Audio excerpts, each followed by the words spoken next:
नमस्कार सर। आज हम लोग national initiative for school heads and teachers holistic advancement, school प्रमुखों और शिक्षकों की समग्र उन्नति के लिए राष्ट्रीय पहल के संबंध में आज मॉड्यूल 1 पे चर्चा करेंगे।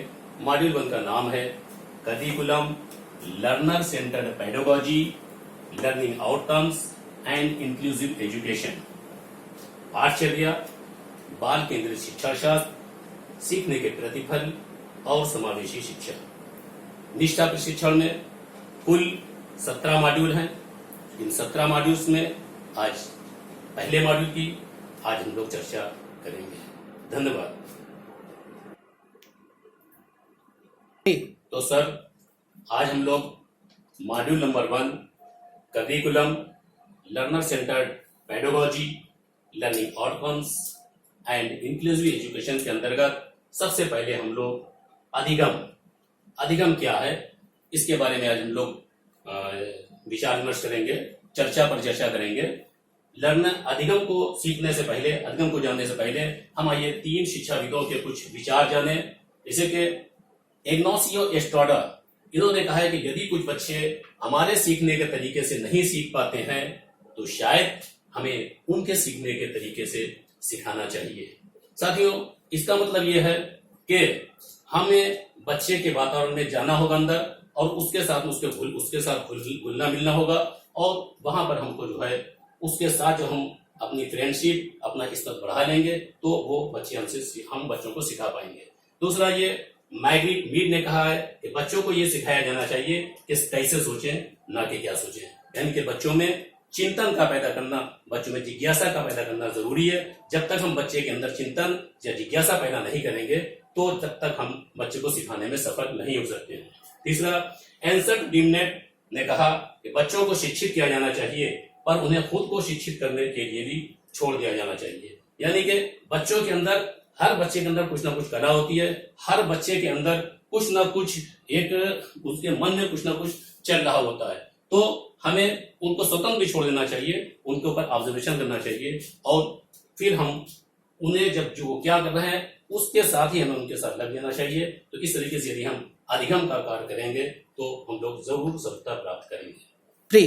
सर, अब हम लोग अधिगम के विषय में जानेंगे कि अधिगम क्या है और अधिगम कैसे सीखा जा सकता है, और अधिगम में कौन कौन से कारक सार्थक साबित होते हैं। सबसे पहले अधिगम के लिए हमें संकल्प पूर्वक उसे प्राप्त करना अथवा अनजाने में, मतलब ये या तो हम किसी चीज के संकल्प कर लें कि हम इस चीज को पाना चाहते हैं, इसमें क्या है, तो या तो संकल्प कर लें, और नहीं तो हमें अनजाने में भी हम अधिगम सीख सकते हैं। अनजाने में अगर कोई नई चीज हो रही है तो उसके बारे में जिज्ञासा हो जाती है तो उससे हम सीख सकते हैं।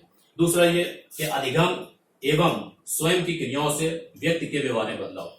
अधिगम एक ऐसी चीज है जो हम स्वयं कोई कार्य करते हैं तो यदि हमारे अंदर कोई बदलाव आता है, यदि हम देखते हैं दूसरे के अंदर कोई बदलाव आ रहा है तो इसके मतलब हम सीख रहे हैं और वो सिखा रहा है। तीसरा, सीखने के तरीके खोजना। सीखने के नए नए तरीके होते हैं। हर बच्चे के मन में, हर व्यक्ति के मन में, हर व्यक्ति के दिल में कुछ ना कुछ एक नई कला होती है और कुछ ना कुछ उसके अंदर जिज्ञासा होती है। तो हर एक आदमी अपने तरीके से सीखता है। हम उसकी कलाओं को जाने और उसके अनुसार हम उसको सीखें और उसको सिखाएं। खुद का प्रतिनिधित्व। कभी कभी ऐसी समस्या, ऐसा मौसम आ जाता है, ऐसा वातावरण हो जाता है कि खुद को हमें अपना प्रतिनिधित्व करना पड़ता है। हम कभी कभी ऐसे अकेले फंस जाते हैं जहां पर मान लीजिए हम किसी रास्ते में जा रहे हैं रात में और वहां पर कोई रास्ता नहीं दिख रही है, तब हम खुद सेल्फ डिफेंस होंगे और अपने आप उसमें आत्मनिर्णय लेंगे और वहां पर हम उससे भी कुछ ना कुछ सीखेंगे। निर्देशन एवं अवलोकन। अधिगम देने में निर्देशन और अवलोकन भी बहुत जरूरी है। यदि हमने किसी को स्वतंत्र छोड़ दिया, जैसे कि शिक्षाविदों का विचार था कि बच्चों को खुद शिक्षित करने के लिए छोड़ दीजिए, लेकिन छोड़ दीजिए, साथ में हम उसको निर्देशन और उनका अवलोकन जब तक नहीं करेंगे तो हो सकता है वो अर्थ का अनर्थ ना निकाल दे। अगला है पूर्व ज्ञान से जोड़ना एवं नया ज्ञान प्राप्त करना। यदि हम किसी नए ज्ञान पे अध्ययन कर रहे हैं तो हम उस नए ज्ञान को, जब तक हम उसके पूर्व ज्ञान से नहीं जोड़ेंगे तब तक नए ज्ञान प्राप्त करने में हमें ना तो रुचि आएगी और ना ही हमें समझ में आएगा। इसलिए जो भी उसका पूर्व ज्ञान हो, और बेहतर यह है कि वो पूर्व ज्ञान दैनिक क्रियाकलाप से जुड़ा हुआ हो। लचीला, खोजपूर्ण और स्वतंत्र। अधिगम लचीला होना चाहिए, अधिगम खोजपूर्ण होना चाहिए और अधिगम स्वतंत्र होना चाहिए। जिज्ञासा पैदा होना तथा समस्या का हल खोजना। जब तक हमारे अंदर जिज्ञासा पैदा नहीं होगी तब तो कोई समस्या आएगी नहीं, और जब समस्या आएगी उस समस्या को जो हम खोजेंगे उसके हल करने के लिए हम तरह तरह के नए नए प्रयास करेंगे, हम जिज्ञासा करेंगे, प्रश्न करेंगे, निष्कर्ष निकालेंगे, और उसके बाद नए नए हम उसके हमारे अंदर आइडियाज आएंगे और उन नए आइडियाज से हम कुछ ना कुछ अवश्य सीखेंगे। स्वयं के वातावरण में खोज करके सीखना। हमारे पास जो भी वातावरण है, ऐसा नहीं है कि जो लोग पढ़े लिखे नहीं हैं तो उनके पास सीखने के लिए कुछ नहीं है या उन्होंने कुछ नहीं सीखा, उनके पास बहुत है, क्योंकि उन्होंने अपने वातावरण में उनको जो भी वातावरण मिला है उसमें उन्होंने खोज करके उन्होंने सीखा है। आज एक किसान जो कि हमसे ज्यादा अच्छा जानता है कृषि के बारे में, हो सकता है उसके बारे में नहीं जानते। आज एक बढ़ई जो कि हो सकता है हमसे ज्यादा अच्छा जानता है, हम उस बढ़ई के कार्य के बारे में नहीं जानते। क्यों? क्योंकि उन्होंने उस वातावरण में रह करके उससे सीखा और वो कला प्राप्त की। तो ये एक अधिगम का एक पहलू है और अधिगम के एक कारक है। इस तरीके से अधिगम सीख और सिखा सकते हैं। तो सर, अधिगम के बाद हम लोग इस मॉड्यूल में राष्ट्रीय शिक्षा नीति यानी कि नेशनल एजुकेशन पॉलिसी के ऊपर थोड़ा सा परिचर्चा करेंगे। नेशनल एजुकेशन पॉलिसी हमारी सबसे पहले एनसीईआरटी की स्थापना 1961 में हुई है, क्योंकि एनसीईआरटी की जब स्थापना हुई तभी शिक्षा के क्षेत्र में वृहद और व्यापक रूप से कार्य हुआ है। सबसे पहले राष्ट्रीय शिक्षा नीति, जो पहली राष्ट्रीय शिक्षा नीति है, वो 1968 में बनी और उसका जो पाठ्यक्रम की रूपरेखा लिखी गई वो 1975 में लिखी गई। उसके बाद दूसरी शिक्षा नीति 1986 में आई। 1986 की जो शिक्षा नीति है उसकी रूपरेखा लिखी गई 1988 में। राष्ट्रीय पाठ्यक्रम की रूपरेखा ही वो होती है जो राष्ट्रीय शिक्षा की जो नीतियां होती हैं उन नीतियों को कैसे फॉलो कराया जाए, कैसे फॉलो किया जाए, कैसे क्षेत्र में उसको लाया जाए, कैसे लोगों को लाभान्वित कराया जाए, ये एक विस्तृत व्याख्या होती है। इस 1986 वाली दूसरी शिक्षा नीति का संशोधन हुआ, 1992 में कुछ परिवर्तन हुआ और उसकी रूपरेखा 2000 में लिखी गई। जब ये 2000 में इसकी रूपरेखा लिखी गई तब वहां पर एसएसए की शुरुआत हुई, यानी कि सर्व शिक्षा अभियान। ये सर्व शिक्षा अभियान बहुत ही ज्यादा कारगर साबित हुआ।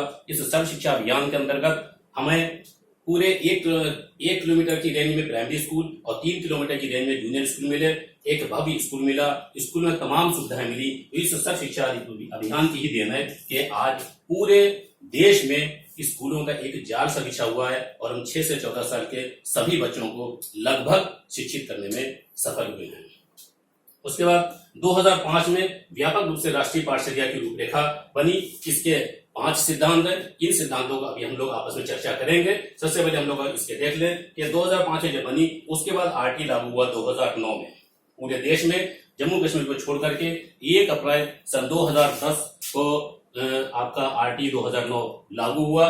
और जब ये आरटी 2009 लागू हुआ तो इससे जितनी भी जो भी हमारे अंदर कमियां थी, हमारे व्यक्तिगत हमारे जो स्कूल के ढांचे में, जो शिक्षा के ढांचे में, वो सारी कमियां, सारी जरूरतों को पूरा किया। चाहे वो शिक्षकों की कमी हो, चाहे बिल्डिंग की कमी हो, चाहे वो किसी स्तर की कमी हो, वो तमाम कमियों को पूरा किया गया। और ये शिक्षा के एजुकेशन आज 6 से 14 साल के सभी बच्चों को शिक्षा देने के लिए तब तक प्रयासरत है।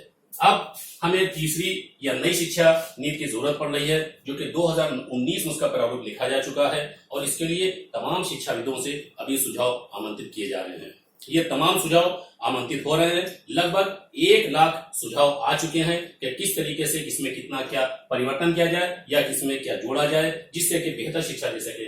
इसके जो मुख्य उद्देश्य है नई शिक्षा नीति के, इसमें समग्र शिक्षा बनाई गई है, एसएसए को लेकर के समग्र शिक्षा, और इस समग्र शिक्षा को 3 विभागों में को एक साथ समावेशित कर दिया गया है, मर्ज कर दिया गया है, जैसे कि एसएसए सर्व शिक्षा अभियान, आरएमएसए यानी कि राष्ट्रीय माध्यमिक शिक्षा अभियान, और टीई यानी कि टीचर्स एजुकेशन। दूसरा इसमें यह है कि इसमें प्री प्राइमरी से लेकर सीनियर सेकेंडरी यानी कि प्री प्राइमरी से लेकर के और इंटर तक की शिक्षा को देने के लिए इसमें जो है कहा गया है, जिससे कि समावेशी, संगत, न्यायपूर्ण, गुणवत्ता युक्त शिक्षा दी जा सके और साथ ही साथ हम व्यवसायिक पूर्ण शिक्षा भी दे सके।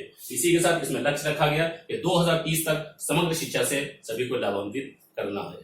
आइए इसके बाद हम लोग एनसीएफ 2005 के विषय में, उनके मूलभूत सिद्धांतों के विषय में चर्चा करेंगे। राष्ट्रीय पाठ्यक्रम की रूपरेखा एनसीएफ 2005, जिसके 5 मूलभूत सिद्धांत है और इन्हीं पे आज हम लोग शिक्षा ले रहे हैं।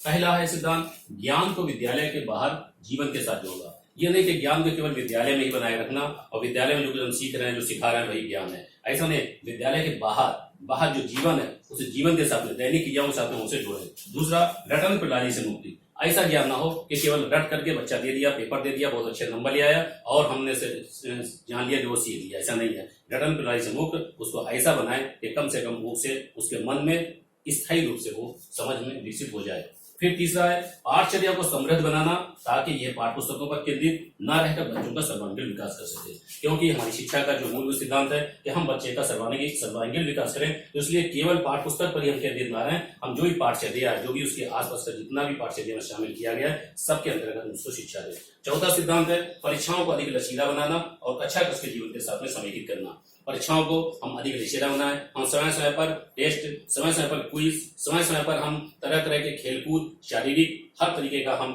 उसमें क्विज करते रहें और जिससे कि वो परीक्षा लचीला बने। फिर अगला लास्ट है देश की लोकतांत्रिक नीति के अंतर्गत सरोकारों का ध्यान रखते हुए निर्णायक पहचान को पोषण करना। एक अच्छा नागरिक हम तभी तैयार कर सकेंगे जब वो अपने देश के लिए, अपने लोग के लिए, जिस देश में रह रहा है उस देश के लिए कुछ करता है, उस देश के प्रति समझ विकसित करना जरूरी है। यही हमारे एनसीएफ 2005 के जो है नीति निर्देशक सिद्धांत है। सर अब हम लोग पाठचर्या, पाठ्यक्रम तथा पाठ्य पुस्तकों के विषय में चर्चा करेंगे। पाठचर्या वो है, पाठचर्या लैटिन भाषा से लिया गया। इसका मतलब होता है दौड़ का मैदान। दौड़ के मैदान में हम जितना दौड़ेंगे, उस दौड़ में जो जो चीजें आएंगी हम सब उसको शामिल कर लेंगे, तो वो एक पाठचर्या, पूरी विस्तृत पाठचर्या हो जाती है। इसके समग्र विकास में योगदान देने वाली समस्त गतिविधियां इसमें शामिल होती है। वहीं दूसरी ओर पाठ्यक्रम जो है, पाठ्यक्रम पाठचर्या का महत्वपूर्ण अंग है।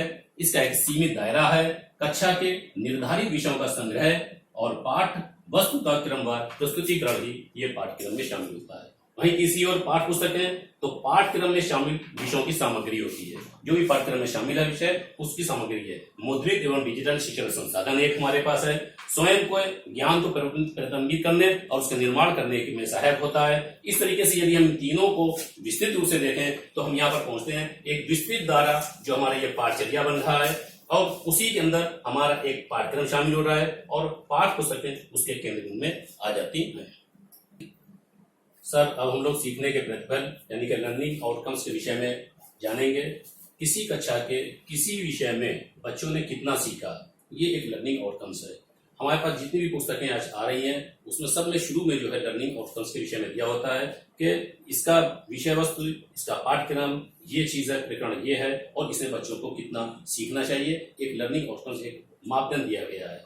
लर्निंग आउटकम्स आजीवन चलने वाली है, सीखने की प्रक्रिया जो आजीवन चलने वाली प्रक्रिया है, यानी कि आजीवन जो है कुछ ना कुछ लर्निंग आउटकम्स निकलते रहेंगे। जब तक वो सीखेगा तब तक कुछ ना कुछ आउटकम्स निकलेंगे। दूसरा ये अधिगम संकेतकों की सहायता से विभिन्न तरीकों द्वारा अर्जित किया गया ज्ञान व कौशल। जो भी तरीके हमारे पास हैं, जो भी संकेतक हैं, उन संकेतों के आधार पे हम कितना सीखते हैं या कितना हमने ज्ञान दिया है या कितना हम जान रहे हैं, वो सब इसके अंतर्गत आता है। शिक्षार्थी, शिक्षक, प्रशिक्षक सभी के लिए महत्वपूर्ण है। ऐसा नहीं केवल बच्चों के लिए है, शिक्षक को भी सीखने को मिलता है और प्रशिक्षक को भी सीखने को मिलता है। तो हरेक के अपने अपने लर्निंग आउटकम्स होते हैं। हरेक को जो है कुछ ना कुछ इससे सीखना है और आगे अपनी शिक्षण प्रक्रिया में सुधार करना है। शिक्षार्थियों की आवश्यकताओं को चिन्हित कर उनके लिए योजना बनाना। लर्निंग आउटकम्स में जो रिजल्ट मिलते हैं, जो शिक्षार्थियों की आवश्यकताएं हैं, जो शिक्षार्थी इसमें कमजोर पाए जाते हैं, उसके लिए हम उन्हें चिन्हित करें और उनके लिए क्या योजना बनाएं, ये एक अच्छे शिक्षक का कर्तव्य बन जाता है। फिर बच्चों की आवश्यकता के अनुसार अपनी शिक्षा प्रक्रिया में बदलाव करना एवं ज्ञान को ग्राह्य बनाना। हमने लर्निंग आउटकम्स के रिजल्ट मिले, अब हमने देखा कि हमारे पास जो हमें आशा थी वो हमें रिजल्ट जब नहीं मिला तो हम अपनी शिक्षण प्रक्रिया में बदलाव करें। अगर ऐसा हम नहीं करते हैं तो हम अपने प्रोफेशन में फेल माने जाएंगे। और जब तक वो ज्ञान गहराई नहीं बना देते हैं बच्चों में जिस क्षेत्र में हम हैं, तो अगर ऐसा नहीं है तो हम ये समझेंगे कि हमारा लर्निंग आउटकम्स हमें पूरा नहीं मिल रहा है। नेशनल अचीवमेंट सर्वे जो बता रहे हैं, इनके अनुसार जो संतोषजनक प्रतिफल प्राप्त नहीं हो रहा है, अभी तक ऐसे बहुत ही कम रिजल्ट इनको मिले हैं, जिससे कि ये कह रहे हैं कि बच्चों को सीखना आ रहा है। बच्चे पढ़ तो रहे हैं, शिक्षक पढ़ा रहे हैं, लेकिन जो लर्निंग आउटकम्स के रिजल्ट आना चाहिए वो अभी तक नहीं आ रहे हैं। आइए अब हम लोग समावेशी शिक्षा यानी कि इंक्लूसिव एजुकेशन के बारे में चर्चा करेंगे। इससे पहले हम रविन्द्रनाथ टैगोर जी के एक कोटेशन पर चर्चा करते हैं। समस्या ये नहीं है कि सभी मतभेदों को कैसे मिटाया जाए, बल्कि ये है कि सभी मतभेदों के रहते हुए कैसे एकजुट हुआ जाए। यानी कि मतभेद तो होना है लेकिन मनभेद ना हो। तो मतभेद रहेंगे लेकिन मनभेद ना हो, सभी लोगों को एक छत के नीचे एक साथ रह करके शिक्षा देना और शिक्षा प्राप्त करना, ये समावेशी शिक्षा का उद्देश्य है। इसके जैसे कि सामान्य एवं CW क्षमता एक साथ सीखना, जो सामान्य बच्चे हैं, उसके अलावा जो चाइल्ड विद स्पेशल नीड है, वो सब एक साथ बैठ करके सीखें, कोई भी उनमें भेदभाव ना हो। दूसरा, समाज के सभी वर्गों का एक साथ शिक्षा प्राप्त करना। समाज में जितने भी वर्ग हैं, चाहे वो सामान्य हो, चाहे वो SC हो, चाहे वो OBC हो, चाहे वो माइनॉरिटीज के हो या और भी किसी वर्ग के बच्चे हो, वो सभी जो है एक साथ शिक्षा प्राप्त करें, उनमें कोई भी भेदभाव ना हो।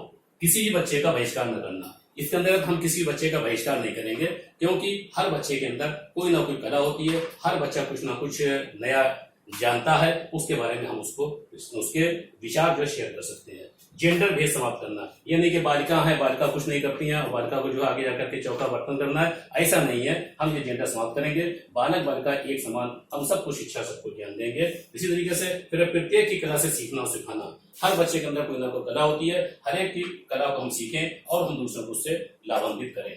अर्थात समावेशी शिक्षा के हो गया विभिन्न क्षमताओं, जातीय समूह, आकार, आयु, पृष्ठभूमि एवं जेंडर का समावेशन करते हुए शिक्षा देना। धन्यवाद। मैं Izhar Alam Siddiqui, KRP, Sarsaul, Kanpur Nagar. Thank you.